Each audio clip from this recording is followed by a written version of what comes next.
خو البارح اصطاد منا كانوا يلعبوا البارح في اصطاد لا فينال الاخرانية كي كانوا ماركاو كي خلص الماتش يا خو بداو يطابعوا طاحوا كاع يا خو ماتوا زوج ربي يرحمهم 3 ربي يرحمهم والاخرين قعدوا مازالوا عايشين مبليسين ونتمنى لهم الشفاء يا خو ان شاء الله لا فينالات اخرى ان شاء الله ما تزيدش تعاود وان شاء الله لا فينالات اخرى والسلام ونطلبوا الرحمن عليه وربي يسهل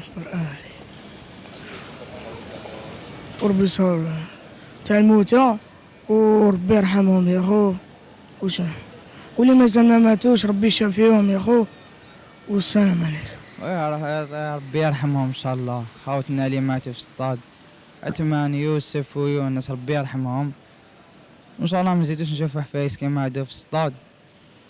هذا ما كان خويا الاساس. كنت تما كنت في الصطاد. كيفاش صارت الحادثه؟ هذيك يخلص الماتش ما ضمننا الشامبيونا بداو بعد يقصروا مع صحابهم الطباع منا وطبعوا صحابهم حتى وصلت لتحتها طاح تكسر البارود رايش ما كانش كاع راشي بارود راشي. ربي يرحم خاوتنا ان شاء الله. ان شاء الله ما نسيتو نشوف حفايس كيما هادو في الصطاد. هذا ما كان. السلام عليكم خاوتنا. يا خويا جينا نهضروا اليوم على واش صرا البارح يا خو، احداث مؤسفه كما يقولوا. حنا نتمناوها كما يقولوا حتى ايكيب يا خوك فهمني.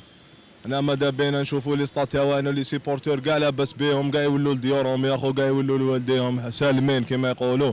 البارح واش صرا يا خو كما يقولوا كاتاستروف، حادثه مأساوية يا خو يغيضوا غير الوالدين تاع لي سيبورتور مالغري حنا ماشي مولوديا يا خو حنا سياربي كما يقولوا الشباب مي يا خو يغيضوك راك فاهم.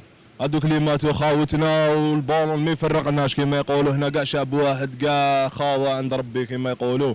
وهادوك اللي ماتوا ربي يرحمهم ان شاء الله ربي يصبر والديهم وكما يقولوا ربي يشافي اللي تبليساو تانيك.